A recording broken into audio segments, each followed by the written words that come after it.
Hey everybody, gonna try and do the best video I can for an install for a FactoryUTV half-inch skid plate for a 2015 RZR 900 trail. This is how the skid plate's gonna arrive to you. I'll just band it up, bag of hardware, tape to it, the 3 sections. No fancy boxes, and they ship at FedEx. Cool deal. Here's a shot of the stock skid plate over the FactoryUTV skid plate. Quite a bit more coverage with the FactoryUTV setup. Even got a piece for up between the A-arms. And the coverage goes all the way to the sides and all the way to the back of the RZR. Okay, as per the instructions, your first step's going to be to mount these 2 brackets. They're going to be mounted using your factory hardware, which is just 1 bolt on each one. You're going to want to take these bolts out first. These are going to get mounted up here on the frame. That's one of your drain plug holes in your footwell, just to give you some reference.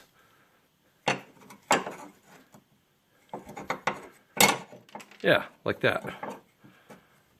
That's how they're going to get mounted up there. Right on that bracket. You can see from the side, that's how they're going to lay. One on each side of the machine. Like so. Don't overlook this part of your instructions. Use the locking or thread locking compound. Save yourself some headaches down the road. I'm going to use the blue kind. I like how that tastes better. Okay, here's a shot of those 2 brackets. Just loosely installed right now. Focus. Yeah, the instructions tell you, and you should heed by this, start all your bolts by hand. Every single one of them. If you try to run these in with an impact gun from the get-go, you'll end up stripping them out. Only little tiny 10mm bolts. If you're doing this all by yourself, you can take a nylon strap right through the 2 upper holes in the skid plate, be the forward holes. That's if you got your machine stood up on end like I do.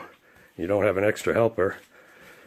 If you strap it up like this, you can just swing the plate right up into place. One hand.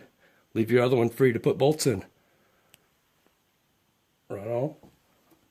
Alright, using the factory washers, the first 2 bolts you're going to put in are going to go into those 2 brackets you just installed.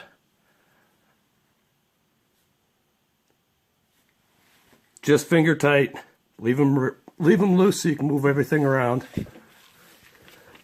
Because the next step is going to be putting the 2 brackets on each side up here on the frame. Hey, FactoryUTV does a good job of separating your bolts and washers. Got them in the bags, all labeled for the side bolts, front diff skid,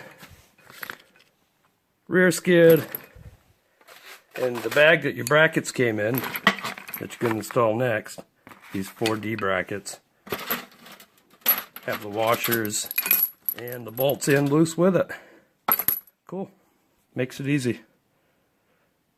Yeah, these little D brackets are just going to slide up over the top. Let's go around that front. Go around that front bar there.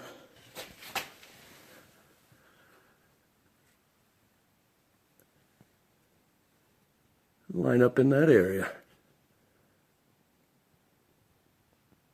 Okay, change of plans.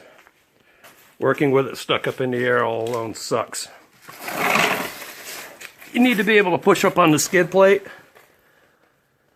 to get these front bolts close. These are with the D brackets. I'm not man enough to push that up in there. Hold the bolt, line the bracket up, and start it. So, it's on the ground, on some ramps, and it'll run it that way. Much easier, and you don't have to worry about dropping the D bracket and have it sliding all the way back to the back of the skid plate where you can't get it. Ask me about that later.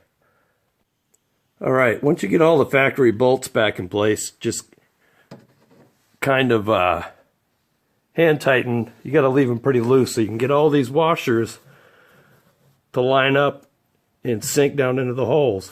I had troubles with the back ones lining up, but in the front of the skid, there's a hole in the frame, and you can put a screwdriver or whatever up in there to pry on the plate to pull it back to get the holes to line up. Once you get all these little washers lined up, then you can tighten everything down. And then you can move on to the sides. Yeah, this isn't going to come out well. Yeah, these. Use a jack, push up on the skid plate, get it up tight against the frame. Then use the washer as a drill guide to help mark where the hole goes. You're going to drill out 4 holes on each side, and I'd tap them. The instructions recommend it, and I would do it.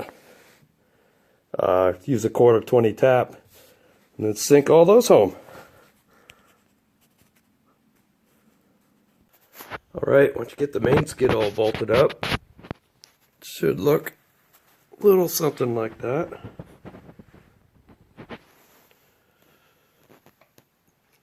Now onto the rear section. You're going to use 2 of the factory washers to attach this, and all 5 of the bolts that come in the bag from FactoryUTV. You won't be using any factory bolts in this back section. And there's 2 factory bolt holes all the way back on the back side of the skid at the very end. It uses factory holes, and then there's 3 others that you have to drill and tap using the FactoryUTV hardware. Yay, that was cool. Alright, got the center section done. The rear section's all on. The only factory holes to install that rear skid are all the way towards the rear of the machine. The front 3 you have to drill and tap and all that happy stuff. The front, just lay it on, mark and drill. No holes here from the factory. Got to drill all these out.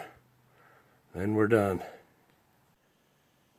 Alright, front skid's done. Everything's done. No surprises. Everything worked like it should, lined up like it should. Looks good.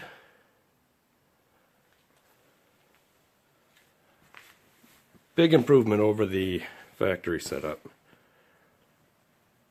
Having this area covered here is a plus. And the skid works with the Polaris low profile sliders. Gets sandwiched right in between it.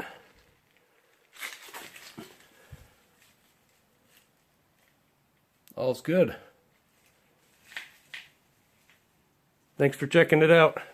FactoryUTV 1/2-inch skid, 2015 900 RZR trail. Woo!